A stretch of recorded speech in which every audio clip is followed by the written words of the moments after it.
there. Yeah, well, now I've minimized everything. Everyone's seeing everything. And we're going live. So, hello everyone, it is Kristi and welcome to our Hangout and welcome to my infinity screen. I'm actually trying to be helpful and show you some of the political parties that we're going to be discussing in this rather spontaneous Hangout, and I finally got it sorted. All right, and we are off. So hello, yes, welcome. It is Kristi, the person who is doing permanent Hangouts, and I'm back on air again to talk to you about nerdy, geeky things. And joining me today are two friends of mine who are also German and German speaking, so vielleicht wir können ein bisschen Deutsch sprechen, but we'll try to keep most things in English. And we're going to talk about German politics and the German election. But before we started off with that, I thought people who might be coming at it not knowing much about the German elections might want to know a bit about my two guests and their perspective. We decided we're going to talk a little bit about their views of speech laws in Germany, especially when it comes to hate speech and those kinds of things. So I'm going to go in the order that you guys appear in my screen. So Marianne, you're a patron of mine, and it's really great to have you on to talk about the German election. Would you like to tell people a little bit about your perspective on politics so they know that where you're coming from? And then I'll go over to Roon, who's also joining us. So, politically speaking, from a German perspective, I'm pretty far left. Almost a socialist, I'd say. And so in American terms, I'm off the charts. As for hate speech laws, I think they are desperately necessary. Because, well, there was World War II. And we kind of sort of started it. And we know that inciting hatred and lathering up the masses can go very, very, very wrong. So I think there should be certain limits to free speech, and hate speech should be one of them. Right, and I'm going to come back and ask a question about finding the limits of hate speech, but before I do that, let's introduce our other guest. This is somebody who's a Twitter friend of mine, who goes by the name of Roon, also from Germany. So say hi to the people, Roon, and tell us a little bit about your political perspective and take on hate speech and free speech issues in that sense of in that area of discussions. Hi to the people.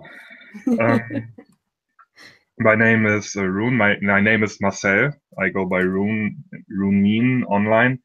And politically, I'm nominally a social democrat who is struggling with finding a political home at the current Social Democratic Party in Germany.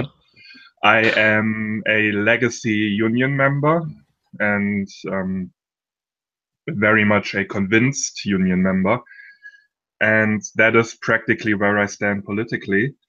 And I am largely happy with hate speech laws in Germany. Would you like me to go into a bit how they work? Yeah, please, because that would be a nice little basic discussion. We've got Marianne's take. If you could give some background and your take, and then we'll kick it back over to her and open it up about. I'll try to play a little devil's advocate, and you guys can tell me your reaction. Hate speech laws, basically, if any listeners want to maybe quickly Google them, we have the famous / infamous criminal code paragraph 130. If you want to Google it, German criminal code paragraph 130. That basically governs hate speech. The thing is, what might be sounding alien to Americans is, on principle, Germany does not have free speech. Germany instead uses a concept called freedom of expression of opinions, and things that are, for example, regarding hate speech, things that violate the criminal code, in this instance, paragraph 130, are not opinions, they are crimes because they violate the criminal code. And that is where freedom of expression of opinions ends in Germany.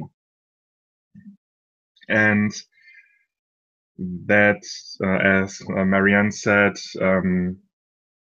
is historically grounded and also derives directly from our constitution, our very first article of constitution, our very most important article of constitution. Human dignity shall be inviolable. To protect and honor it is the priority of all governmental power. And directly from that derives that people cannot be impugned in their human dignity, in their honor as groups, as ethnicities, and so on. And that also includes direct Holocaust denial, because that is very much impugning on the dignity of the victims and the descendants of the victims of the Holocaust. So that is explicitly mentioned in that paragraph 130 German Criminal Code. And I am largely okay with that.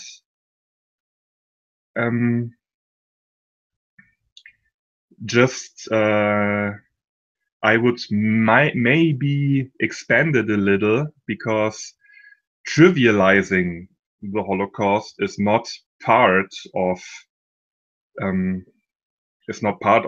that paragraph, and we every now and again get.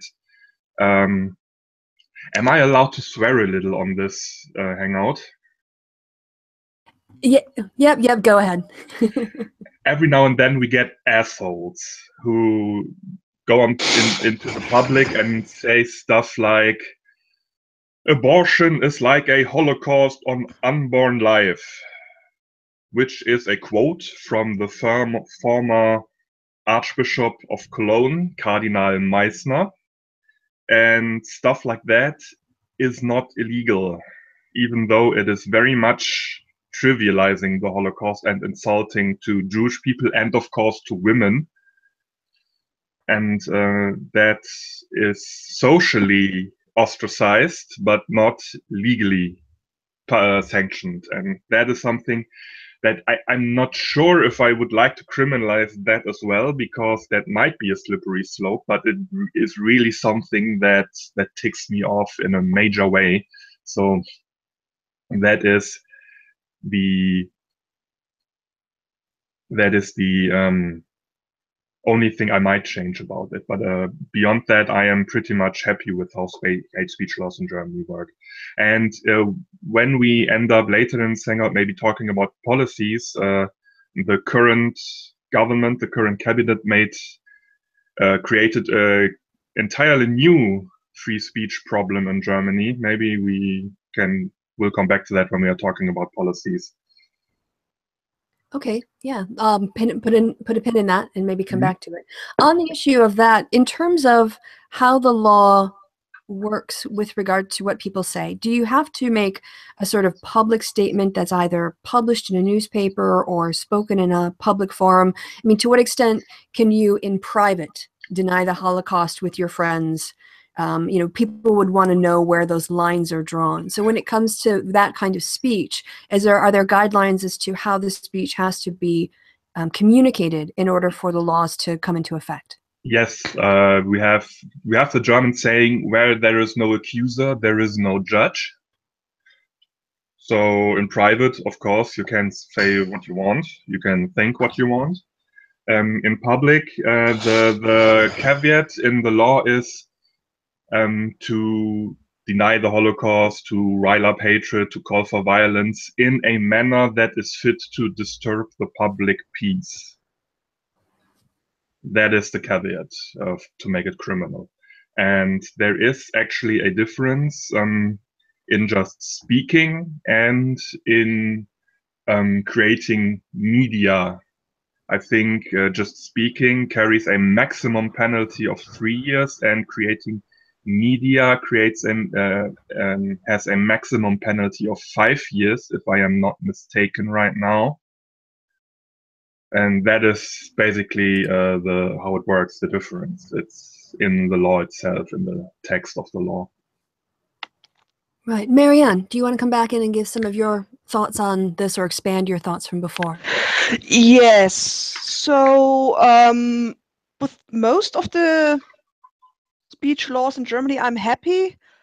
I'm not entirely sure if they've changed it by now or not, but there was the Böhmermann affair. Yes. Yeah, where a German comedian, satirician, whatever, made a poem mocking the president of Turkey. Was very, very, very upset about that. And used a very, very, very old paragraph that's basically, I think, lèse majesté is the term in English. Yeah. And sued him, which I think this one should be abolished, because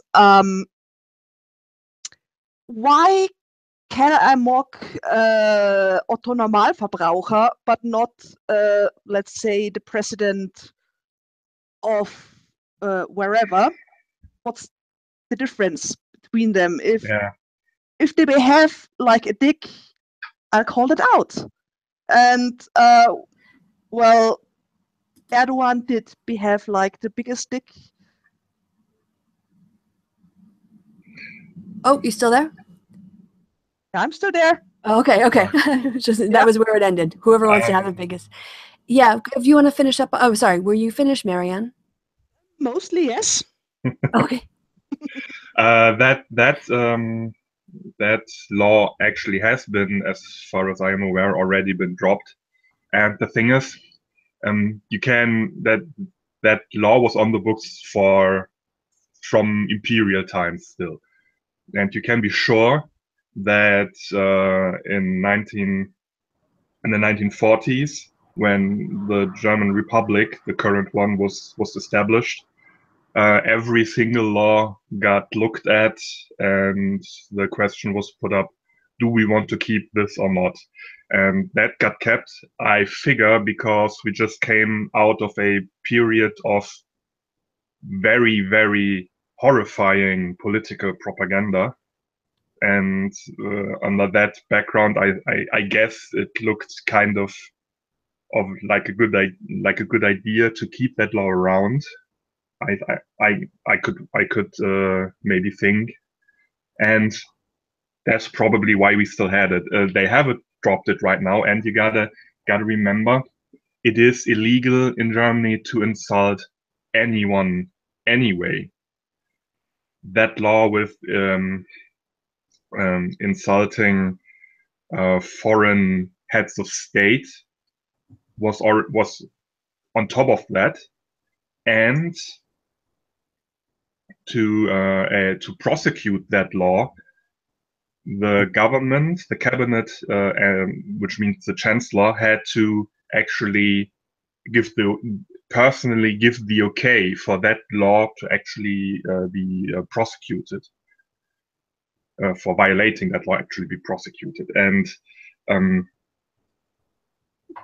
that is basically a redundancy, especially since President Erdogan had already sued Jan Böhmermann for insult as a normal citizen. It's just that the current political situation, especially between Germany and Turkey, is very, very tense. So I can kind of understand that Merkel didn't want to rock the boat and just thought the court isn't going to to sentence Böhmermann, to find him guilty anyway, which it didn't, as it turns out, naturally. But Jan Böhmermann has already announced that Merkel was out of her authority, actually letting that lawsuit go ahead, and has announced to sue Angela Merkel himself for that. So the last word there is not yet spoken. So That's this is an gonna issue get that interesting again. there's a lot of levels to this and steps to this, and remediation. People can appeal things, and so it's not just police coming and shutting down rallies. Oh no, of course No, not. no. So as Germans, you feel like you have a wide range of political parties and ideologies and discussion points, or do you feel that there's a real crisis of free speech in Germany? Softball question. No. No. Because I think from Americans' perspective, the only Yeah, you things go ahead. that are really not allowed to say in Germany are actually really things that have no place in any discourse of any kind, political or otherwise, anyway. So we are not losing out anything by criminalizing certain speech. Yeah. Right. And I think from an American perspective, this is a very different way of thinking about speech, because we've been socialized with this idea that free speech is, without libel or slander and things, but, basically the full range of free speech is necessary for a democracy to work.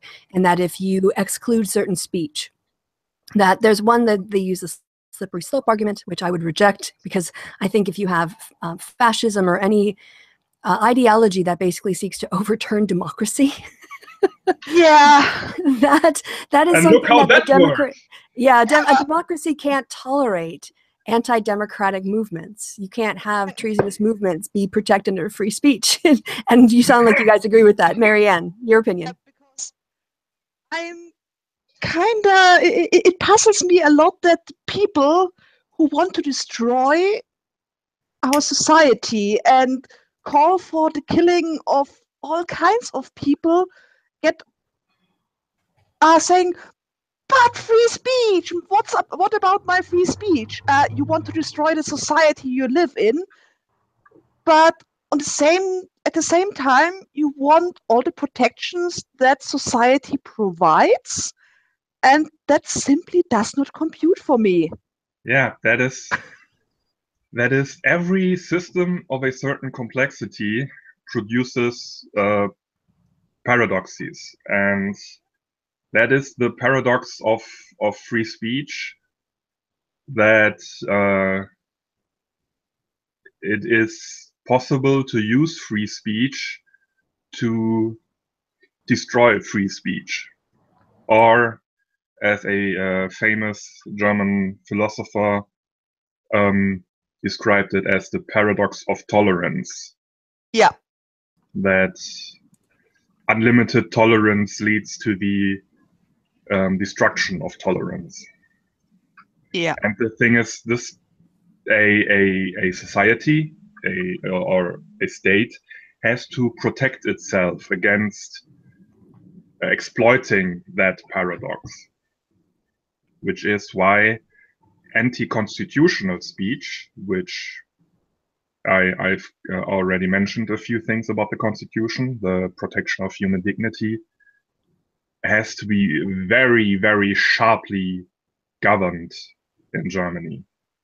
And also debated. I mean, that sounds like from what your discussion is going, it's not as if it's an authoritarian system where outside government force decides these things. There are opinions, there are legal challenges and court cases. So there's a process. And of course, art is free as well. We had a very funny case where the main candidate of our far right party basically said, quote, "We have to throw political correctness off the garbage heap of history." And a German satirist said, "Well, that sounds good. Good luck with that, Nazi bitch." And of course, because the paradox of free speech, the Nazi bitch sued him for that. And the court said, well, that was satire. She just said political correctness is bad. He's allowed to say Nazi bitch to her.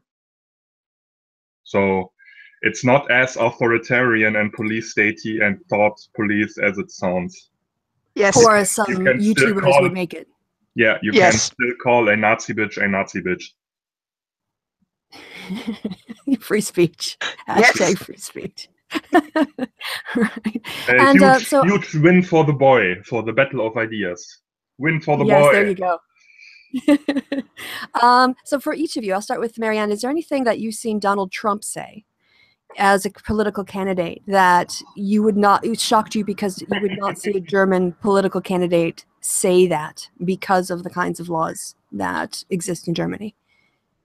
Well, his whole waffling about calling out the far rights after Charlottesville was a bit disingenuous, and well,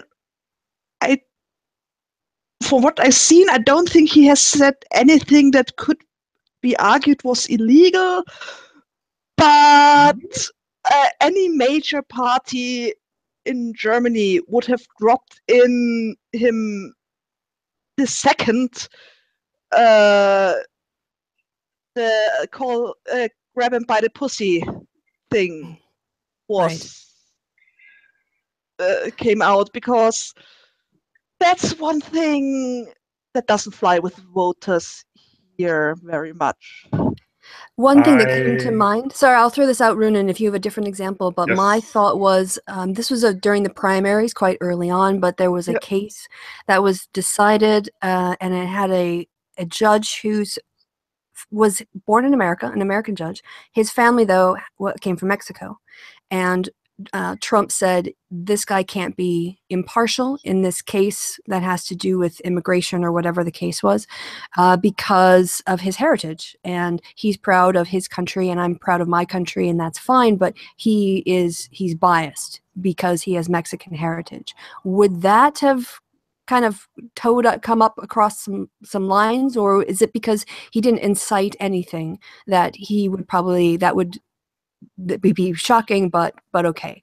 That was what I already wanted to say, because from day one, the day he announced his candidacy, when he said Mexicans are rapists, that already might have been grounds to charge him with incitement of racial hatred. So that might have already put him into trouble with the law.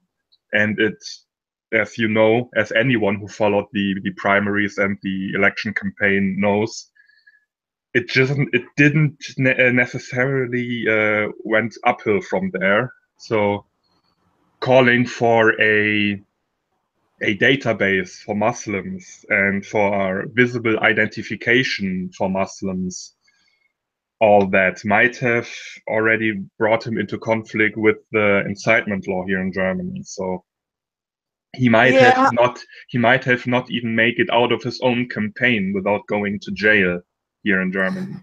And then there was the whole thing inciting to violence at his rallies directly. Oh yeah. So saying to punch people. I think he would have gotten arrested in Germany.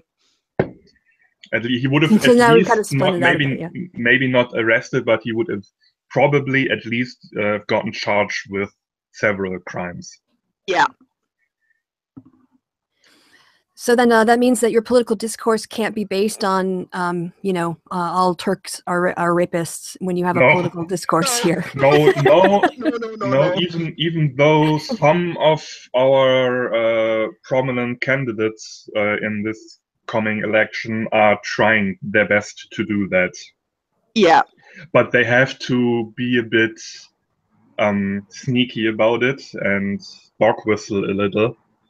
Because, as I said, incitement laws are a thing. Yeah. And some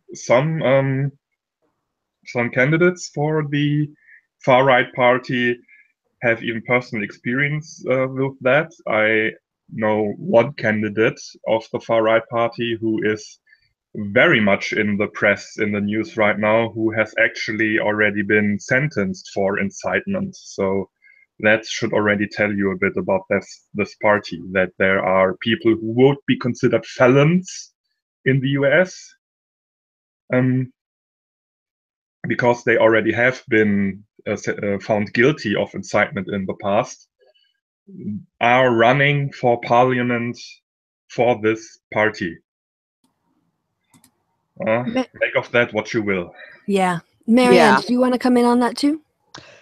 Well, the far-right party, the puzzling thing about this is that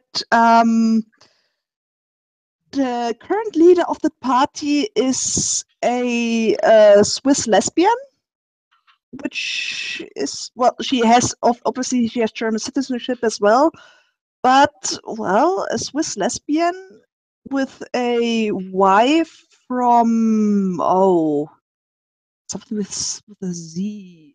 But her wife is not German. And, well, she's in a bit of hot water right now due to illegal employment. So, employment where she didn't allegedly illegal employment. Illegal employment, yes. So how she got at the top of the party is a bit of a puzzle for me. Well, someone did point out that, Strom Thurmond had an affair and a child with a black woman. So even people who are segregationists and massive racists can be hypocrites on a personal level. Especially those people. Yeah, especially those. And, well, some of the campaign posters I've seen of that party are, well, in German I'd say unter aller Sau. Which can be translated to under... below all pig. Yeah, beyond the pale, would be a good cognate. Because one of them is a picture of a pregnant woman, a blonde pregnant woman, and the tagline is, "We'll make new Germans ourselves."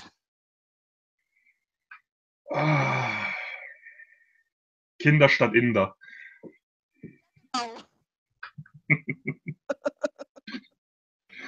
And how would you translate that? Kinder statt Inder, children instead of Indians. That was already like 10 years ago in a state-level electoral campaign where a major candidate who ended up winning said we need to increase our own birth rate instead of having immigration. And a major tabloid newspaper shortened that, abbreviated that to children instead of Indians. Fun times. Yes. Now, the party that you're talking about, are we discussing here the AfD? Yes. The Alternative for Germany. Yes. Yeah. Alternative für Deutschland. Yay! Yes. Practicing my German. It is a very young party. I think it got founded in 2012. Strictly as a Euroscepticism party, critical of the European Union in general and the currency, the euro in particular. But during the refugee crisis, there was basically something like an inner party purge, where a anti-immigration national conservative wing of the party basically took control and purged all the economic conservative, economic protectionist people out of the party leadership, who then consequently left the party, including the founder of the AfD. They left the party, formed a new party called Alpha, and that is completely irrelevant and was never heard from again outside of specific Googling. So that is how they came to be. They made the mistake of courting the so-called Pegida movement, anti-immigration movement, and that movement basically swallowed them whole and turned the AfD party into their own political arm. Yeah. Right. So let's talk a little bit about the German system, because it is a federal system, and the elections that we're talking about are the federal elections, not any kind of state elections. And yeah, do you guys want to say, maybe I can kick it over to Marianne to describe, so there are several parties, and whatever party can form, has a majority to form a government. Can you just kind of, discuss a little bit that part of the German system before we start going through the CDU and SPD and the other parties? Yeah. So in the German system, you have 2 votes. One vote is for the direct candidate of your district. So that's a personal vote. And those people make up half of the parliament. And the second vote is for a list. So if you say, okay, I like that person specifically, you vote for them in your district. And then, but I don't like the party as a whole, you make you can cast a vote for another party entirely, which is good for the smaller parties, because traditionally it is often so that people vote for the direct candidate of the party they like best, and many people then vote for the most traditional coalition partner of the party with their second vote. Have you ever done that? Can you walk us through like the logic of that 2 vote casting, maybe based on where you live or what you want? I think it might be easiest for the Americans if we would contrast that directly with how the American system works. Yeah. It's basically German parliament is split in the middle. We have, I think, 294 seats in parliament that work exactly like the House of Representatives. You vote for a candidate for a district, first past the poll, whoever gets the most votes gets the seat. And the other half is completely proportional. That's why our system is called mixed member proportional. The other half is this or that party gets so and so % of the vote, they get so and so % of the seats in parliament. So you have these 2 halves of the parliament then, one with direct candidates like the House of Representatives, the other completely proportional. And those 2 halves are then with a kind of complicated algorithm made proportional to each other, like so and so, so that the proportions established by the proportional vote are actually end up being the proportions of the seats in the parliament, including the direct candidates. So you have basically the advantage of a proportional representation in parliament, with avoiding the inevitable 2-party system that comes from pure first past the poll voting, and the legitimacy problems that comes from first past the poll voting, meaning you get maybe seats a seat in parliament without actually getting the majority of the votes. Like you get 30% of the votes, but because the rest of the vote is so split up, you still win the election, which is also a problem with that the UK especially has with first past the poll voting. You avoid those problems, but you still have direct candidates from from where you live, that you can directly engage with who are directly responsible for your district. We get basically the best of both worlds. It makes voting a little complicated. As Marianne said, we have 2 votes, but it's apart from that, it is a good system, and we use it, and New Zealand uses a system like that, and it served us well. Yeah. As an example, in the UK in 2015, the UK Independence Party received 4 million votes, which is quite a lot, but they only ended up with 1 seat. And so one could say that, yeah, it would be under the German system, at least the UKIP, and I think there's probably thresholds in Germany too. I think maybe like 5% Yes. or whatever. Yes. Yeah, but they would have gotten far more under a PR system or a mixed member system, and all of those votes ended up in some ways, you could say, were wasted because they only got 1 seat. But they cast 4 million votes. You had let's say 3.5 or 3.75 million people who could have put their votes someplace else to get the representation that they wanted. Obviously, UKIP kind of collapsed after Brexit because it's always been an anti-EU party. They haven't really rebranded in the sort of Pegida way that the AFD did. But yeah, okay. And then, yes, when a party, then I guess the next bit, I'll kick it back over to Marianne for this, and then to kick it back to Roon about forming governing coalitions and how that works. So in general, it's after the election, the president asks the leader of the biggest fraction to form a government. He doesn't have to, but that's how it usually goes. And that party then asks the other parties, do you want to form a government with us?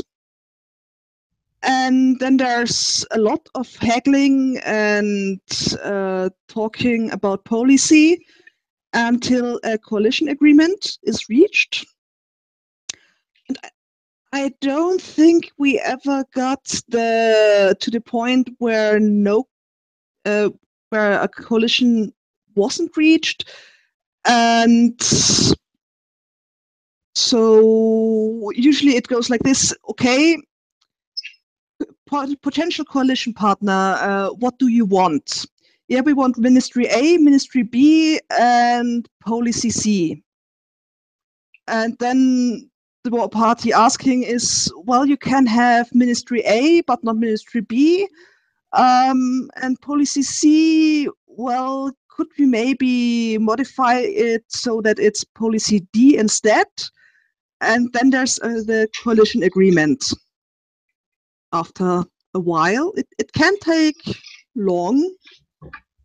And as far as it looks like right now, the most likely outcome of the next election is another big coalition. Big because it's made of the 2 former big parties, the Union and the SPD. We'll come to them later, because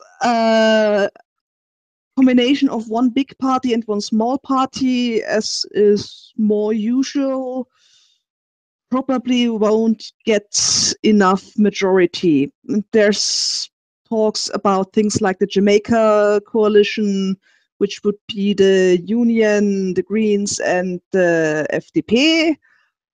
And yeah, things like that.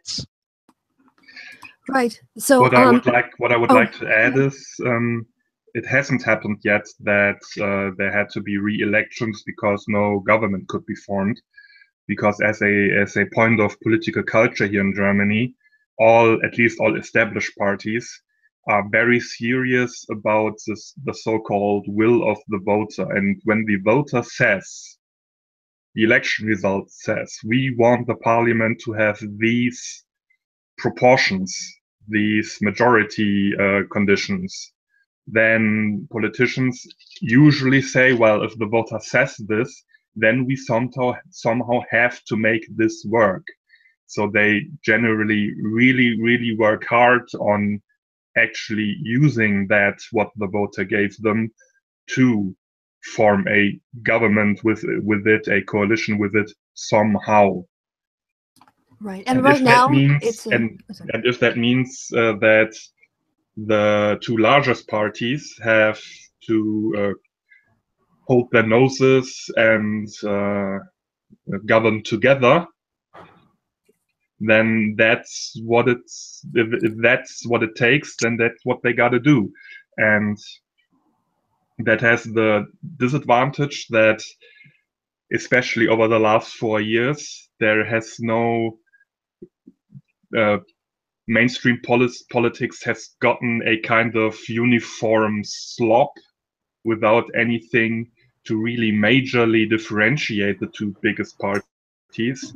But the advantage is that this way, with a so-called great coalition between the two largest parties, the actual cabinet, the actual government, is backed by the broadest consensus of voters.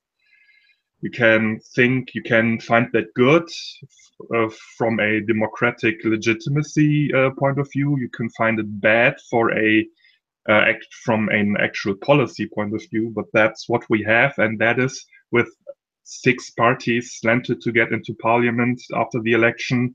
That's probably what we're going to get again. So right now the coalition is between the CDU and the SPD? Exactly. Yeah. So they're really hovering the center there. Yes. Yes. Right. So then, yeah, as long as we're on the parties and I've got them up on my screen, should we start with the CDU and say, maybe again, I'll start with Marianne and then have Roon follow up about what it stands for and kind of where they sit politically on a European spectrum, and maybe compare that to where they would sit compared to the Republicans and the Democrats for the Americans. Well, as I'm actually in Bavaria, I don't have the CDU.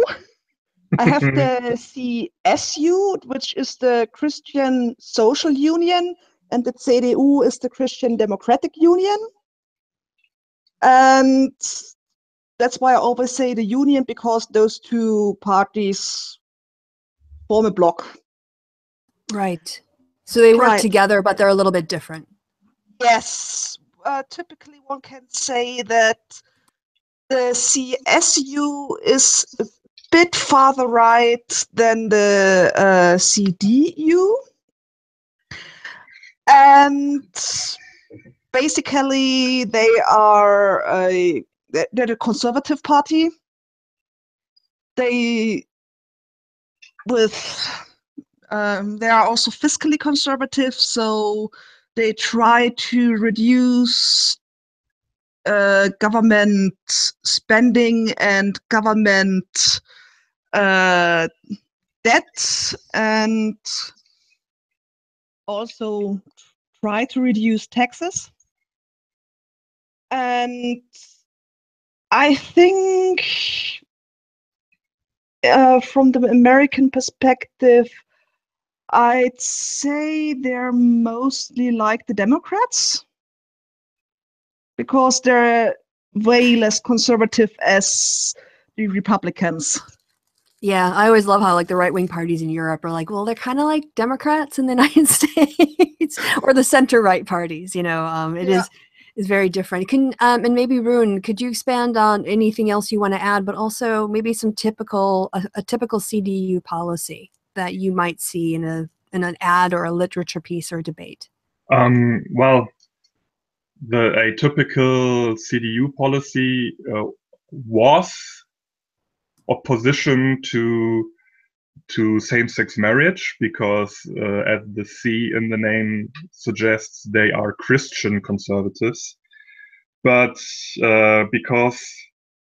mainly because a slip of the tongue to let the rest of the coalition vote their conscience and not their faction guideline, their caucus guideline. Recently, German Parliament approved same-sex marriage. So that is something that the Christian conservatives recently did, in spite of their ideological bent. The typical CDU policy coloring our current times is austerity. And since Germany is also a major player in the European Union, it does not only affect Germany, but also in the entirety of the EU. That is the name that is basically synonymous with austerity in the European Union and Germany is Wolfgang Schäuble, the CDU finance minister of Germany. Yeah, Marianne, I don't know if you had anything else on that. I was just going to ask if you guys could say, you know, because I think for austerity for Americans would be, you know, like what Lindsey Graham has just introduced, which is to completely take away Medicare for Americans and turn it into a big block of money that is sent to the state government, and then they can take away pre-existing conditions and spend it how they want. So Americans, and of course British ideas of austerity too, included things like getting people who were receiving disability benefits to have to interview and prove their level of disability to maintain their support from the government, and it caused people a lot of stress and despair because they were so worried that they would be unable to work and unable to live. So when it comes to CDU austerity policies, could you give an example of the kinds of things that they might propose? Yeah, mostly it's a cap on social security, Hartz IV. That's what our social security is called. And yeah, generally more strict enforcement of the rules governing social security benefits, because if you are caught working illegally and while also getting social security, the money you made working illegally gets deducted. And in the past, it was like, okay, you babysat for 2 hours, got 40 euros. We don't care. But they're much stricter now. And another thing that's a policy that has affected me directly is to keep the cost of social security down. When you, for example, you apply for disability status. And in the past, it was okay. They get your files, they look at the case, they send for more files from your physicians. They look at the case, and then they decide, okay, we take that. Now it's, that's condition X. Okay, what's the lowest we usually give for that? Okay, that's percentage Y, and then they sent out their ruling, and which took for me 4 months. Yeah.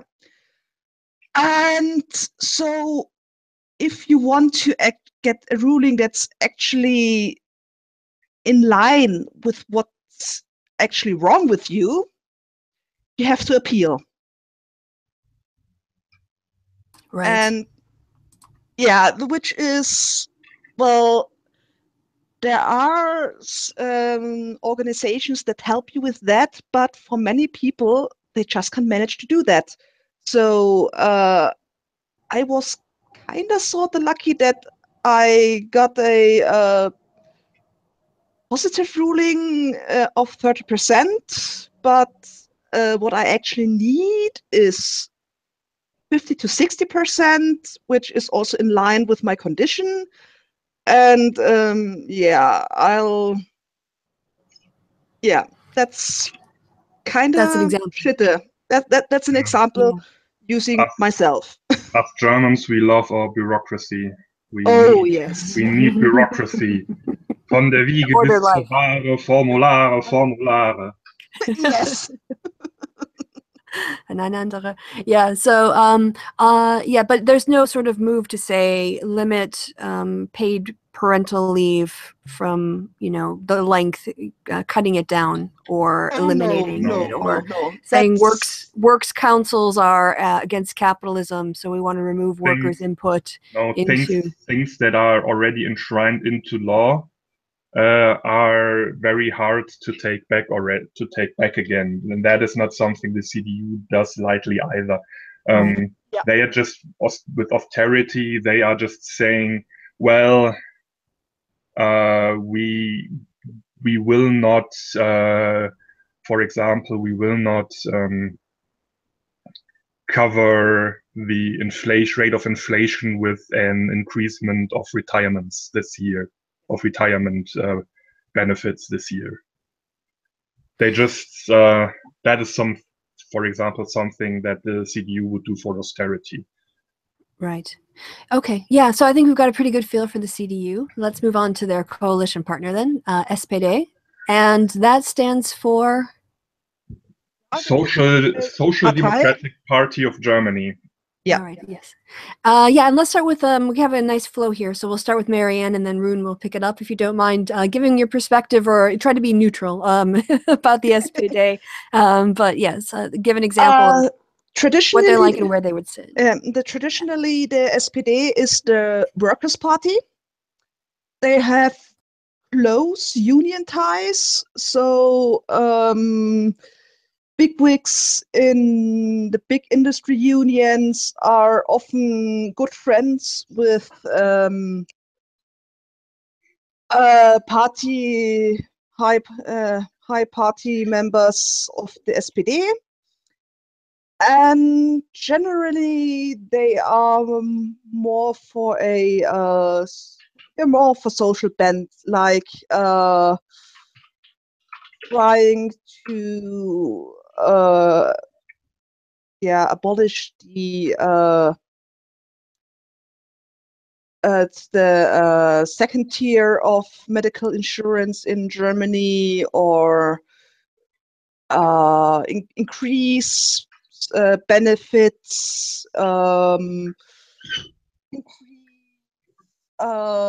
childcare, make sure everyone has the opportunity to send their kids to childcare if they need it.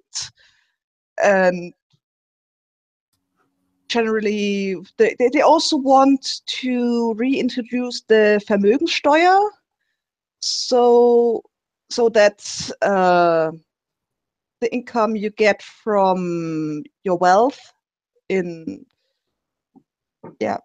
taxed. And generally, I think there's an SPD sign up in my neighborhood that's about women's working, and also the wage gap, working 100% but only earning 80% kind of thing. Yeah, things like that. That's mostly the SPD. Typical policy they would want, for example, is the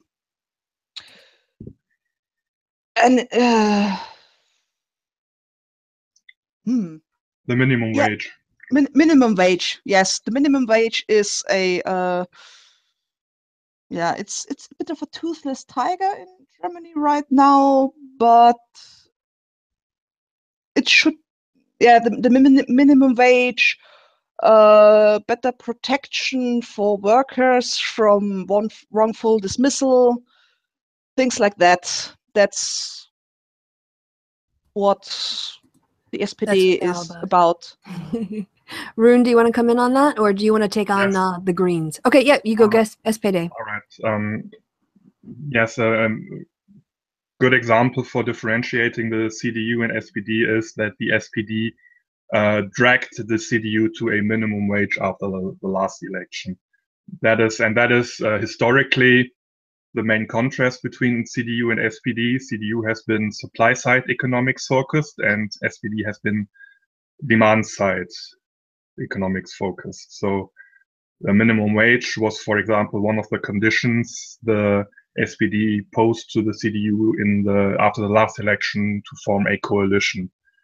And the SPD, to get a bit into the history of Germany, has been in a constant state of crisis for the last 10 to 13 years, because 13 years ago they suffered a party split where basically the entire left wing of the SPD left the party and later fusioned with the successor party of the East German Socialist Bloc Party, to the Linke, to the leftist party we're going to come to later. And they have basically, they also took their voters with them to the left party, which means that the SPD since then lost about 10% of their core voter base, and has been in a constant crisis since then, hardly getting more than 30% of the vote in any given election. Whereas before they might have gotten 35 to 38%. Right. So on that, SPD is actually probably more to the left on workers' issues than even the Democrats, who aren't. Definitely. Definitely. Yes, the SPD is the oldest German party, already active in Imperial Germany, in the Kaiserreich, and was basically formed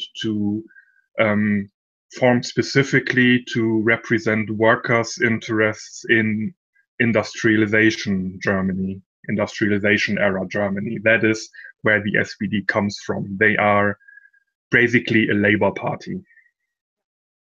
Right.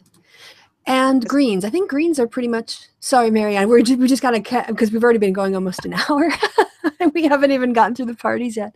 So I'm going to kind of go ahead, but you can always jump back in before we start on the Greens, because I'll kick it over to you. But I think the Greens are pretty much the Greens everywhere. I mean, I think that's the one party that it's about the environment, it's about population issues, it's about more progressive things. But yeah, a little bit on German Greens, and anything on the SPD that you wanted to finish up with. The roots of the SPD in Imperial Germany, that's where the strong union ties come from. Well, as for the Greens, they start, well, a big major component of them is the anti-nuclear power sector. That's one of the starting points. And what they're also very, very keen on is anti-GMO. And they're also very pro for renewable energy. And my personal problem with the Green Party is that they tend to throw out the baby with the bathwater, and there's a lot of woo in there, in the form of advocating for all kinds of alternative medicine. And yeah, so I agree with a lot of the policies regarding transportation and energy, but a lot of other things, especially the agricultural side, I don't. I gotta contradict you, Kristi, because from my point of view, the Greens in Germany are a bit different from Green parties elsewhere, because the Greens are not just the Greens in Germany. Their proper name is Coalition 90/the Greens, because they are a kind of union of 70s, 80s environmentalists and and human rights advocates who formed an out-of-parliament opposition and then formed a party and then later got elected into parliament. So they are not just environmentalists, but also human rights advocates. They are the ones with, for example, at least in my opinion, for example, the strongest positions on human rights issues, trans issues, and so on. And that is basically what makes the profile, the easy identification of the Greens a bit twofold. That there are people in there who are very much with a very strong environmentalist bent, like Marianne described, but also a different party approach to human rights, to pacifism, until they actually got into a government where they kind of forgot about the pacifism then again, and so on. That's the problem with the Greens. The Greens are the most historically is the party most likely to make very, very cutting compromises with their ideals when actually in governmental responsibility. That is something that voters of the Greens always have to keep in mind, that the Greens might say, we are the anti-war party before the election, but then will say, oh shit, 9/11, we gotta send soldiers to Afghanistan after the election. That is what happened around 9/11 here in Germany. So that is something that is still kind of a blemish, kind of a schizophrenic point in the Green self-image to this day. Well, there you go. Every day is a school day. And I've definitely learned something. Thanks for that. Yeah. So, Linke, which means left. Marianne, would you start us off? Yes. They're formed about 12 years ago, as Roon said. What? They formed 2007. So 10 years ago, when the left wing of the SPD split off and was in a bit of a well, they had a rivalry with the PDS, which was the Party of German Socialists, which is the successor party of the SED, the Socialist Union Party of Germany, the state party of the GDR. And then he said, well, actually, it's kind of stupid that we fight against each other. Let's just fusion and work together. And this is how the left is born. They are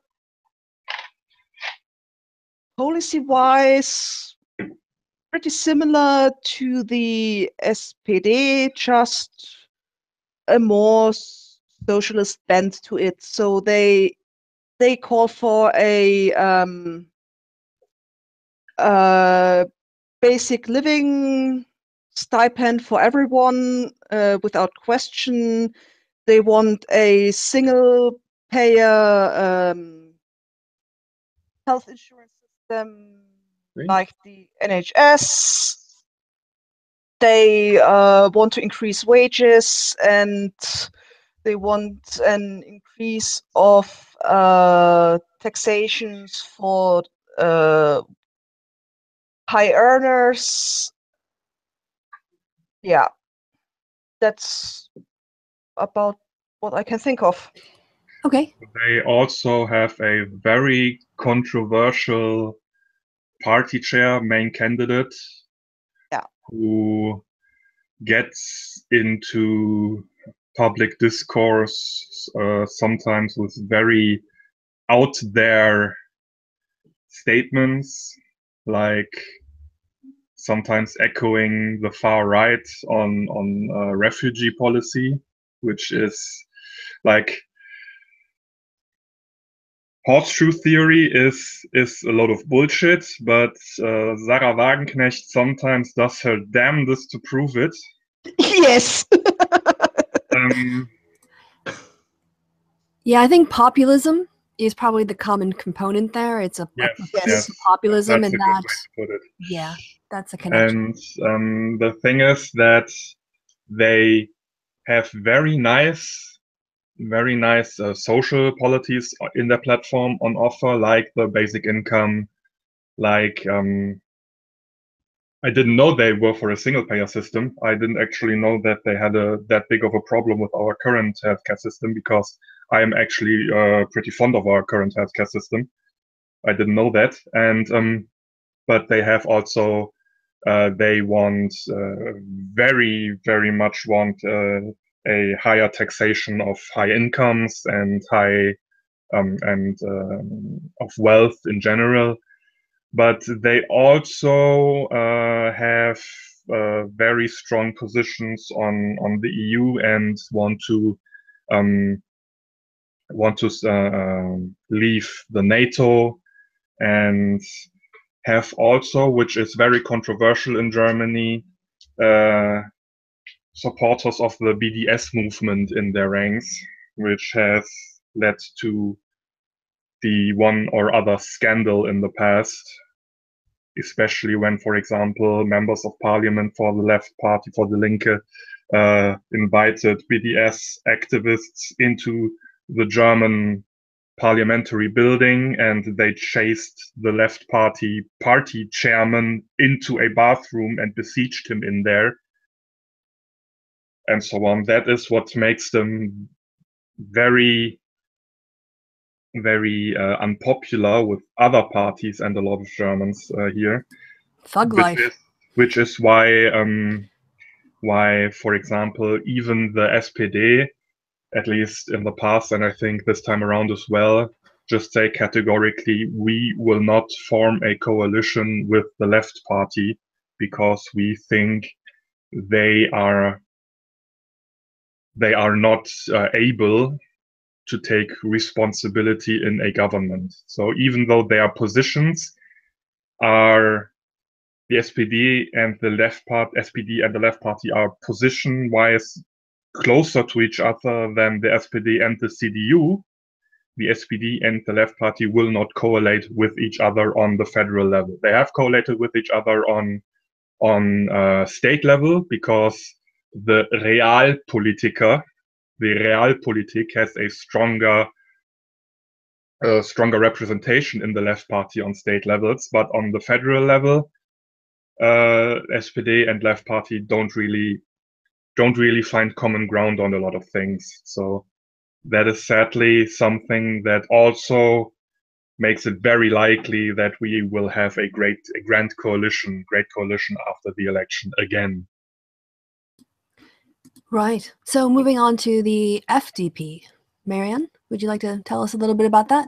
It's the Freie Demokratenpartei. Yeah.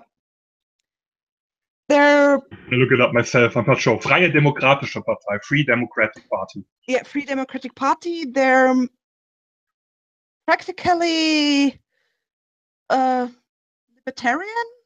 And, yeah, they're more for laissez-faire economics and small state with very little interference in economic processes, and generally the rich people party.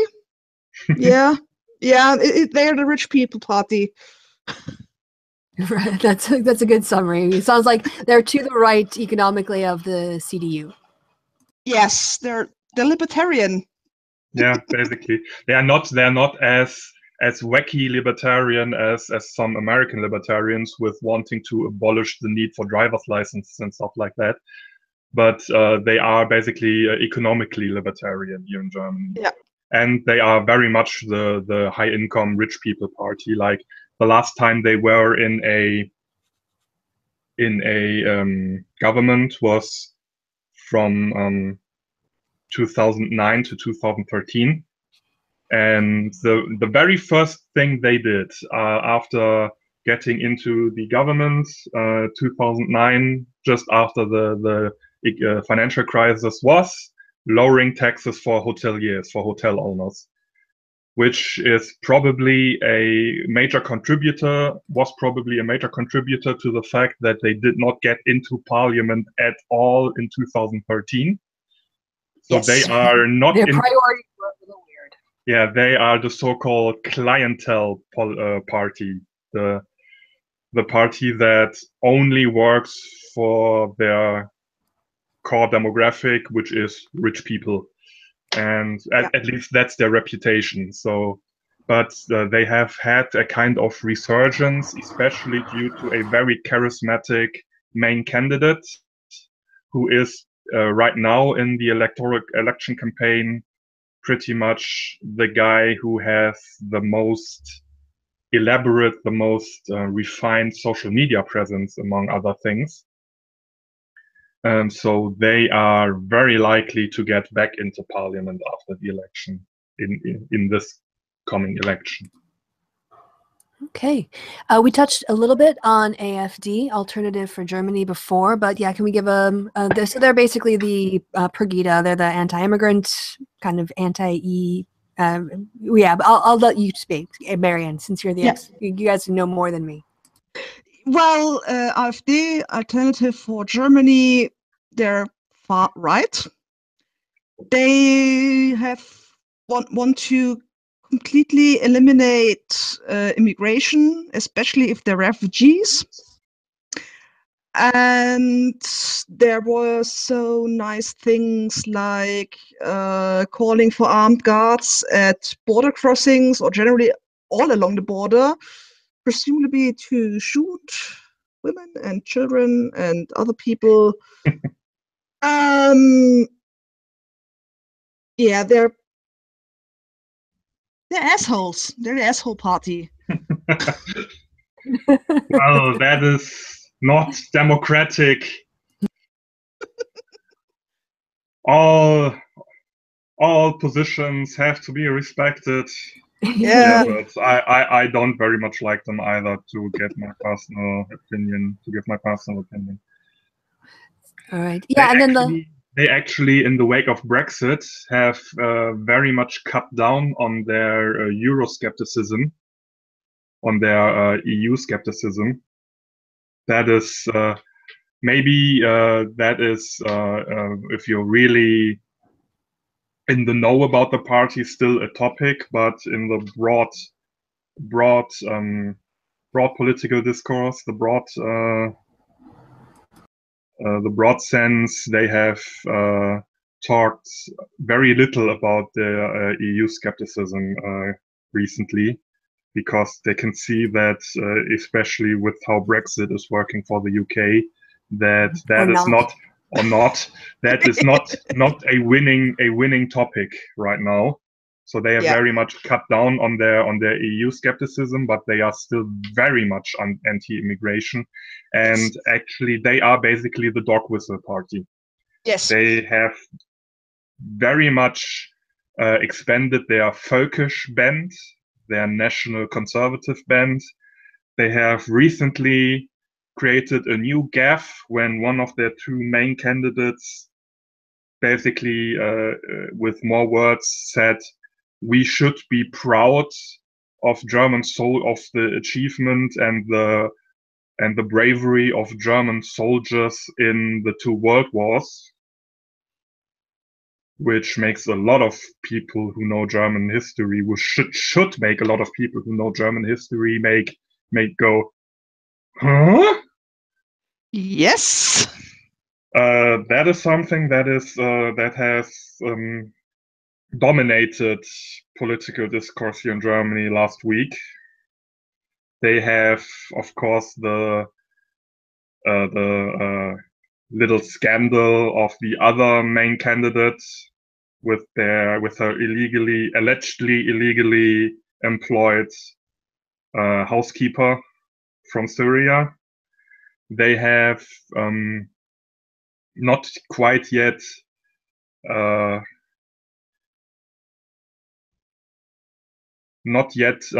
kicked out of the party a state-level politician who has held an infamous speech where he said, and I quote, "No other nation on earth puts a monument of shame into its capital," referring to the Holocaust Memorial in Berlin.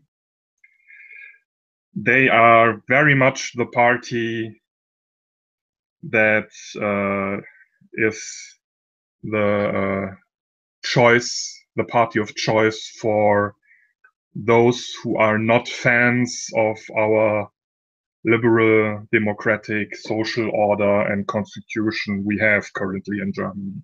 They are basically the reason why the actual neo-Nazi party in Germany got so insignificant that the Constitutional Court said they are too insignificant to be even worth outlawing, because they all went over to voting for the AfD instead.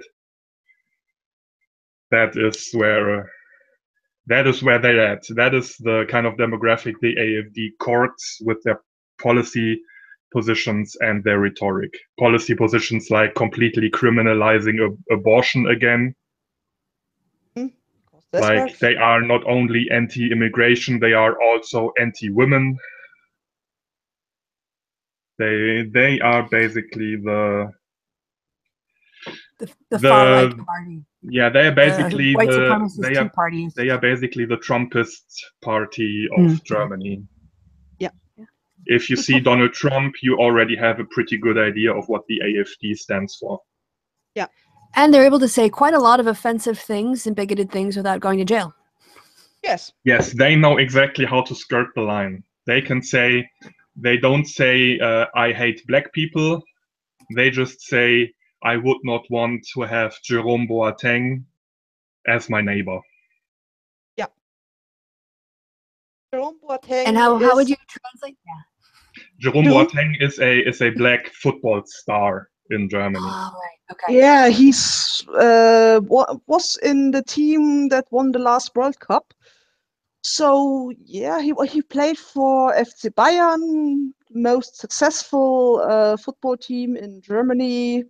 He was a big deal, so to speak. He is a big deal. He's a star. So it'd be like saying, look, I wouldn't want Jay-Z living next to me. Exactly. From an American point of view. Like this amazing, talented, rich, famous success story. You're like, nah, I wouldn't want to be his neighbor. Yeah. Right. And then people might have been wondering, or maybe they've heard of the Pirate Party. But yeah, Marianne, you want to tell us a bit about the Pirate Party in Germany? Mostly for the internet. So they are anti data mining by the government. They are for faster broadband and faster development, that more regions of Germany get broadband. And I think they came out of the pirating music thing, Pirate Bay, if I remember correctly. I'm not entirely sure. Yeah, that sounds vaguely familiar. Yeah, it would have been about that time that the Pirate Bay was still, trying to move from website to website and host itself places. Roon, anything on the pirates? Yeah, they are, as you said, the Pirate Bay and so on, they always had a reform of copyright law and copyright culture as one of their main policy points. But here in Germany right now, they are quickly fading into obscurity and insignificance. Yeah, they're I think a bit fresh. Sadly, maybe not. The problem with them is that they had the typical growing pains of an entirely new party that has to find its main positions. That they also had people joining who tried to influence them into a very negative direction. For example, what Americans might find familiar as NAMBLA. They had those people and had trouble getting rid of them again. They had right extremists come into the party and had trouble getting rid of them again. Those by now have all moved to the AfD, fortunately for them. But yeah, the Pirates, they are not a factor in the coming election. They will not get into parliament. That is as good as assured. They will probably get enough. We have that little rule that when you get 0.1% of the popular vote, you get reimbursed for your campaign budget. But that they might get, but beyond that, they are not going to be important. That actually brings me on to a question that I think also might surprise a lot of people. But do you want to talk a bit about the funding of campaigns? Of course, if you don't know all the ins and outs, but the general, like you were talking here about the getting the funds back or whatever. Could you expand a little bit on that and how it works? Marianne, you, or should I take this? You take this. All right. Campaigning, well, campaigning in general is very different here in Germany because political campaigns don't throw as much money around. Party donations are strictly regulated. We don't have things like super PACs here in Germany. We do have television ads, but those television ads are strictly regulated as well. Political parties do not just launch ads that run alongside regular ads. Instead, I think German TV stations are required to host political ads. I don't watch much TV anymore, I gotta say, but I think it is that they are required to host political ads in a special block in the evening that basically starts with, now following our ads for political parties. We are required to broadcast them. For the content of those ads, only the political parties are responsible and not us, and stuff like that, and a disclaimer like that, and then they have like 90-second clips. But the most campaigning is done with posters and with going out and talking to people. Yeah. On the village square, the market square in the village in front of the church, putting up a little umbrella, and in the beer tent, putting up a little umbrella and talking to people. Yeah. And the financing is it's mainly financed out of the party's membership fees and donations. And when you get 0.1% of the popular votes, you get a part of the fund that covers reimbursement of this for campaigning, because that is a measure to make campaigning possible also for small parties who do not have a lot of money. And actually, as a fun aside, as a fun fact, the parties who got the largest single donations in the recent past here in Germany, the party that got the largest single donations was actually the Marxist-Leninist Party. Because they got two donations two six-figure donations from two people who just thought the Marxist-Leninists were the best and they need the money the most. But they are also completely insignificant and will not get into parliament in this current election. Like the 6 parties you have on your screen, from CDU to AfD, those are the parties that will, according to the polls, who are trustworthy generally in broad terms, are those who will get into parliament and will have a say in the coming 4 years. I would love as a political scientist to be able to do an experiment, maybe as a reality TV show or something, but take a smaller town in the States, maybe like a place like Plover, where I grew up, which is, 25,000 people at the most, or What even state? a smaller town in Wisconsin. Wisconsin, all right. Or maybe even tell like Amherst Junction with a population of 6,000. But basically go in and talk to like the local city council and ask if you could do a sort of experiment where you run a German election in an American city. And the idea would be, that everyone in the town would sort of go through what it's like to experience an election in a different country. So there would be maybe, like signs put up for these 5 different parties around town, because signs go up, right? And then one night or some night, you could turn into a certain station to watch about the candidates and do the vote. And just because I think Americans are so they live in a bubble. Of course, they don't speak a lot with other countries or people from other countries about their elections, let alone be in a different country during an election. And so, to kind of immerse them in a different culture of elections where there aren't super PACs, where there's not micro-targeting, where there's not ads on your television 3 times between, in every commercial break. And instead you get, posters put up and one night or a couple nights of ads that you can watch, and then people just knocking on your door, and then just have people vote on the internet, because obviously the election wouldn't be real.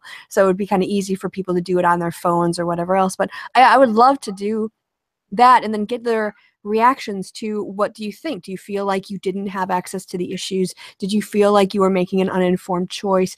All these sorts of things. I would be fascinated if I had, as they say in god-awful movies, crazy billionaire money. I would basically buy a grant research proposal and go to Amherst Junction or Antigo or some really small town somewhere and just basically buy the local city council out and so that I could do that. You actually just said something that reminds me of a very, very stark contrast between German elections and American elections. There is no voter suppression in Germany. Every German citizen over 18 is automatically registered to vote. They get a letter in the mail a couple of weeks before the election with their call to election, their Wahlbenachrichtigung, and they can vote early by mail. I actually, because I have 2 seats of residence, and will not be present at my first registered seat of residence during the vote. I already have voted by mail. Me too. There is no gerrymandering in Germany because, as I said, we have a mixed member proportional system. So with proportional voting, gerrymandering is a waste of time, obviously. And so on. No voter suppression, no gerrymandering, nothing of the sort here in Germany. That is just not happening here. Yeah, no disenfranchisement of minorities. Yeah. Stuff like that just does not happen and does not work in Germany in how the German system is set up. So to kind of wrap this up as we're moving in, because we've been going, I guess, for about 90 minutes, I want to get your take, each of you, on how this election has been. And you said, there's polling out there that it looks like it's, unlike with Le Pen, unlike with Trump, it's not going to be a potentially catastrophic change in government. But yeah, let's just keep our usual rhythm going. And Marianne, if you give your assessment of where the election is, I mean, you can also talk personally about your choices and whether or not you're happy with them, but then I'll also maybe make a political forecast on how you think the results are going to turn out in a vague way, not in percentages. Yeah, well, at the beginning of the year, when it looked like that Sigmar Gabriel he's right now the foreign minister of Germany and the vice chancellor, would be the leading candidate for the SPD. I thought, oh no, this is going to be awful. Then a bit later, it came about that, yeah, Schulz, former president of the European Parliament, will lead the party in the election. I think, this might not be bad.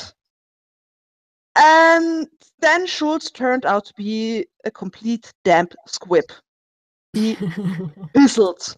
And I thought, yeah, no, I can't vote for them. And a few weeks ago, I saw a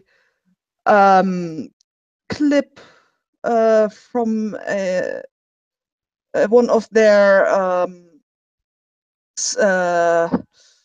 rallies where they talked about social justice and making Germany better for everyone. And the spokespeople they chose for the clip were 5 white men. And I thought, would it have killed you to at least include one woman or a person of color? You have them in your party. Use them. And I thought, oh, it hurts. Yeah, that level of an unawareness. You're just like, yes, gonna go up there and talking about it's so important for diversity and social justice, and let's get 5 people in the city who have come from privileged backgrounds with very little, maybe limited experience, and we'll speak for those people because yes, and that was a real facepalm moment.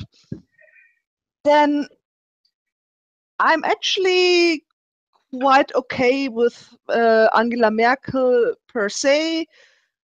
And if I lived anywhere but Bavaria, I might have considered voting for the Union. But since I live in Bavaria, there's no way in hell I'm voting for the CSU. Because, yeah, we have Seehofer, whose opinion can be summed up as the opinion of the person he talked last to, and Dobrindt, the traffic minister, who absolutely loves the German car industry, does everything for them, and wants to introduce tolls on German autobahns, but only for foreigners and not Germans. They still haven't managed to do that. Yes, they're trying. They ran on that policy 4 years ago and still haven't managed to implement it. Yes. And generally, so I thought, well, Greens, no, they're a bit to throw about too many babies with the bathwater, and so yeah, I picked the left because they're the least worst of the bunch right now. Yeah, closest to you in terms of the options you have available for you. Yes, yes. And a fun thing about election ads, a few years ago, well, more than a few, I was still at university then, which is quite a bit ago now, and I was still living with my parents, and there was the ad block in the evening, and the first SPD, CDU, CSU, and then the anarchistic Pogo Party of Germany with their campaign slogans of work is shit, free beer for everyone. That's the party goals. So this is the kind of campaign ads you get in Germany because they're required by law to send them. Broadcast them, yeah. we broadcast them, and everyone has the same chance to get their spots, their campaign ads broadcasted. And so we had the party that says work is shit and free beer for everyone. Well, I gotta slogan, add I gotta add the anarchist pogo party is not like anarchist as a political standpoint, more anarchist as a art de vivre, as a lifestyle. And I gotta say for them, when they actually got elected into the city council of one of the major university cities in Germany, they actually came through with their platform promise and spent a round and gave a round of free beer at the central square in the town, at the central town square. In the United States, they had to pass laws. I think it was in the 1920s when there was some the progressive movement that was rising, that you couldn't have polling stations in bars because people would come in and then people would buy them drinks to try to get them to vote for their candidate. And they went, no, we can have them in public places and you can have them, at like schools and churches and stuff, but you can't have them in bars anymore. Too effective a way of campaigning. I gotta say, I would have loved to vote for the left because their social policies, their labor policies, and so on are also very close to my personal convictions. But they also have, especially on foreign policy, positions that, at least for me, makes voting for them completely out of the question. So I could not vote for them. I don't want to say who I voted for. I'm just going to say I had to hold my nose and vote strategically. That's fine. Yeah. And that's what I did. I would have voted wholeheartedly for the SPD 40 years ago.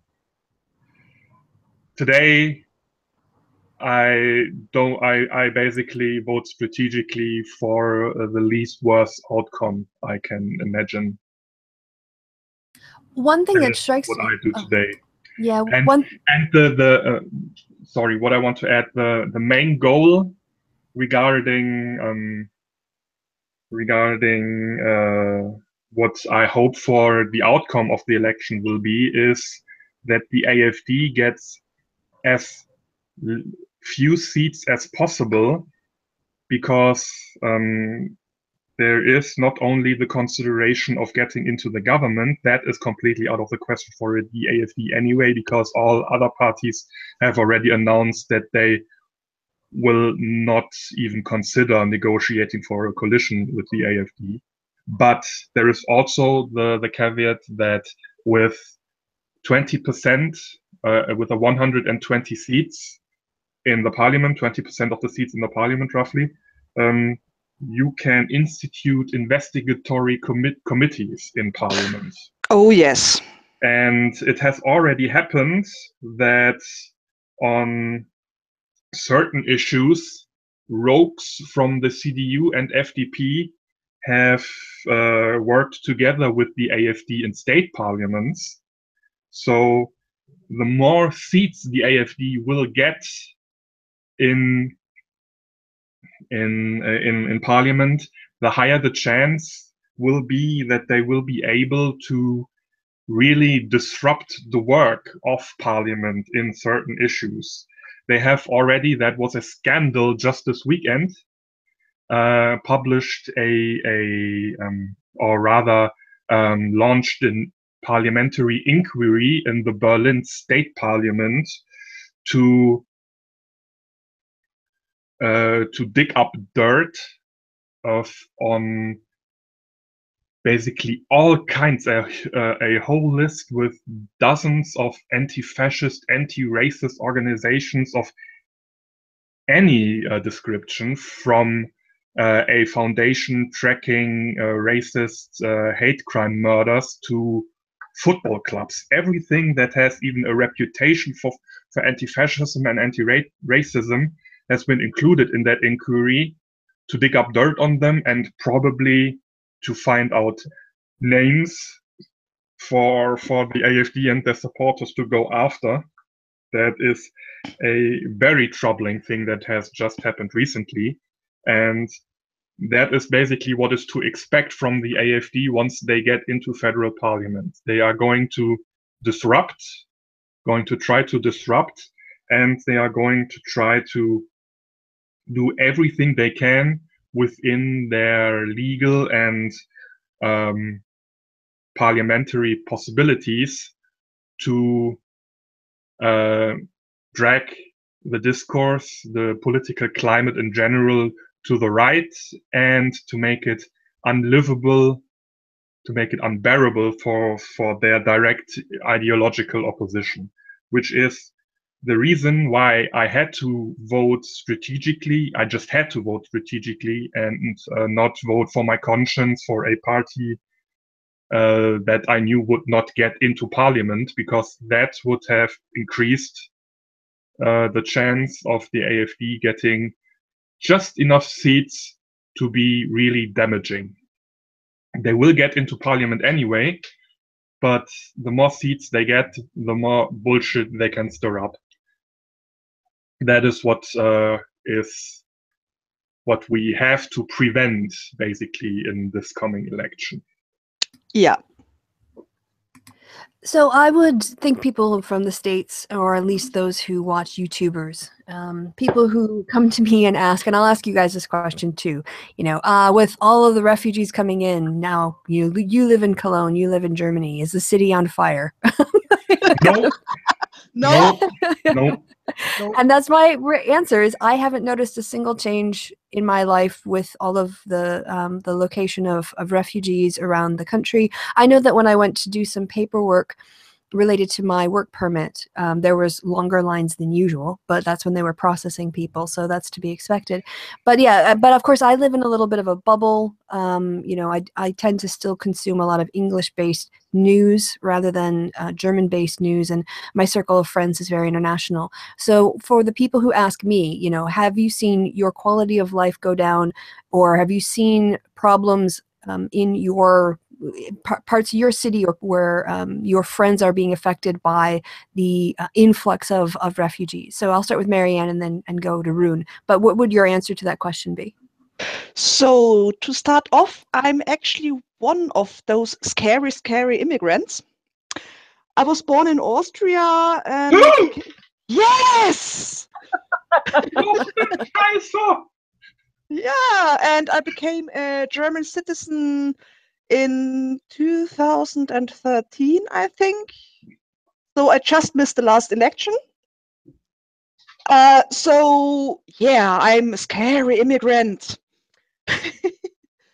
And so I went through a bit of red tape to get naturalized because I lived most of my life in Germany. I did all my schooling and university in Germany. So for me, it was just a bit of red tape, filling out some forms, paying the usual fees, and being sworn in as a German citizen. So, and I haven't noticed anything pertaining to my quality of life that's due to immigrants. The only thing I noticed is more assholes complaining about immigrants. But what else is new? And I remember the last big wave of anti-immigration and racist crime in the early 90s, shortly after German unification. I was in primary school then, and refugee homes were burning then, and people were cheering outside, and it wasn't a fun time back then. And I sort of see it coming again right now, because politically motivated crimes are on rise, and Yeah, the AfD is not helping. They're fanning the flames, basically. So I think, yeah, there will be some form of breakout of violence against refugees in the near to far future. It already has been. Well, there has been, but I think it will get worse. Yeah. Yeah, 2016 saw on average an attack on a refugee shelter twice a day. Yeah. There were over 600 in 2016.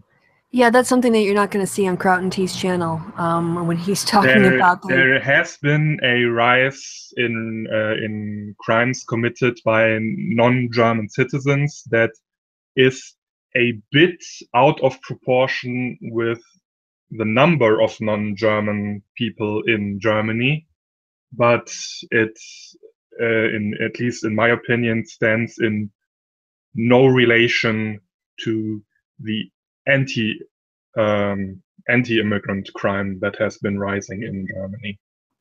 Yeah, that's something that doesn't get covered. I personally have noticed no change in my daily life. The thing is, immigration has always been a part of this country, the Federal Republic of Germany, established 1949. It has already started in the 60s and 70s, the miracle years, when we had to import labor from Turkey and Italy. And that is, since then, immigration and foreigners, different cultures have been an integral part of German society. So, and for me personally, as a Colognian, Cologne has a 2,000 years old history of immigration and welcoming other cultures and being open to the world, temporary aberrations notwithstanding. Yeah, the Cologne people have been occupied by the French, the English, the Americans. The city has been founded by the Romans, and so we've always had a lot of strange people around, which is why we ended up so strange ourselves, probably. And but in a good way. I love my fellow Colonians. Oh, thank you so much. So immigrate, and also going into the future, Germany is an aging society. We will have the highest birth rate. The birth rate has been almost monotonously declining since 1964, and the people born in 64 will retire within the next 10 to 15 years, which will lead Germany into a labor crisis, where we will not have too small a workforce, and the workforce will have a skill mismatch with the requirements in Germany, with what the German economy requires. So we actually need immigration, and we need to train immigrants like crazy to keep our standard of living in the next decades. So not only do we need immigration, not only do we have immigration now not really negatively impacting our daily lives in any major way, and on individual levels, of course, when you get the victim of a crime, your life is negatively impacted, and then you might have a negative attitude towards immigrants. But on a broad societal level, we need immigration, and immigrants have only been positive for Germany. So that is the basic fact of the matter, and that is all I can say about that. Marianne, do you want to add anything to that? Well, I all through at school, I volunteered in a home for asylum seekers, helping the small children with their homework, and learning German and that sort of thing. And I have to say that at the time the people were mostly refugees from the Balkan, because the Balkan War was full on back then. And I never felt scared anywhere in this compound. And the times I have felt scared of people, it were always Germans or non-refugees that made me scared, because they were drunk football fans or skinheads, their charming selves and the like. So my interactions with refugees has always been positive. They have a shitlot in life, and well, they're just human, so we should help them. That's it for me. Yeah, I think, the difference, of course, is when you think about refugees as a concept, when you don't meet the individuals. And I know that there's a lot of Islamophobia, and I look at colleagues of mine who are from Iran and are now, they're bringing they're computer scientists, they're bringing their skills over and creating new digital tools. And in our German language class, we went around and we talked about religion, and like 3 out of the 4 of them said, I'm an atheist. But they couldn't be an atheist in Iran. Yeah. So there are things about, if you object to, and I raised this in the Hangout last night, if you're saying that the problem is Islam, and you're saying, oh, I can't be racist because Islam isn't a race. Well, then what you're saying is, I'm angry at this set of ideas, but they're not actually debating the ideas with the people who hold them. They're not making any effort to change people's minds. They're just yelling about what people believe and saying they're unfit to be in our society because of what they think. Well, if that's what you really believe, then why aren't you engaging with people and challenging the way they think and creating that change? Because based on that logic, as long as they weren't, practicing, Islam, they would have no objections to them, right?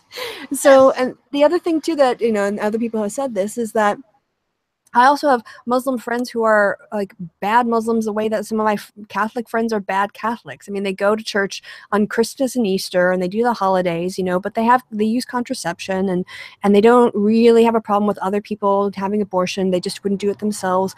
And that's, that's like not a good Catholic. And I have friends who are not good Muslims. They do the thing. It's not like just because someone's Muslim, you can assume that they have all of these very extreme ideas. You need to get to know people as individuals. And that's the stuff that's going to, encourage people who are moderate, opening up more spaces for people to be moderate, and that's what you want in the German society is people who have, obviously you're going to have fundamentalist Christians. I mean, less so than not the kinds you see in the States as much, in terms of massive churches and things, with their big prosperity gospel and all that garbage. But yeah, this sort of hysteria on the one hand, and stereotyping that goes along with it, but then not actually doing anything to solve the problem. And so I don't get that about Islamophobes myself. Yeah. Yeah. Go ahead. Yeah, the most bizarre thing I ever saw was a group of older German men at a food truck eating Thai food, complaining about all the immigrants. Classic. Yes, classic. Nazis in the Döner shop. Yeah, exactly. I actually have a uncle by marriage who is a fundamentalist Christian, Catholic. He's interesting to be around. Yeah, but yeah, people are strange. And so, to what extent do you guys feel like the refugee issue has played a big part in this election? And if so, why? And if not, why not, in your view? Marianne, can I start with you again? I think the refugee crisis played a role in the election, in that it was used as a scapegoat by the AfD to pander to people's fears and get votes this way. So they've been fanning the flames of the immigrant fear and the like, and the usual rhetoric of the people come here and steal your jobs. No, it's a bit more complicated than that.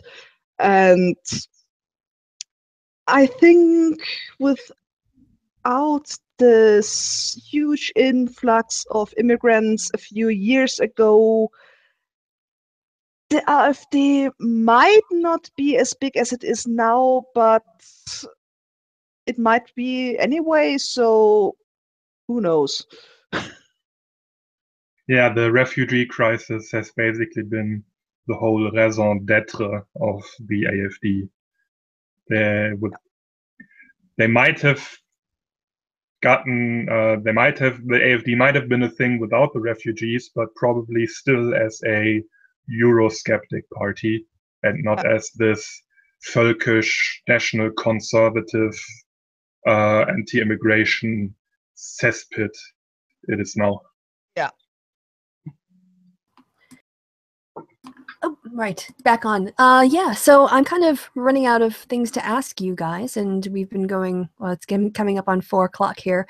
So before we wrap up, I just want to kick it back if there's anything that you wanted to bring up that we haven't had a chance to, or anything, ask a question of each other, anything like that. So as usual, I'll first ask Marianne, is there anything else that we haven't yet discussed that you wanted to?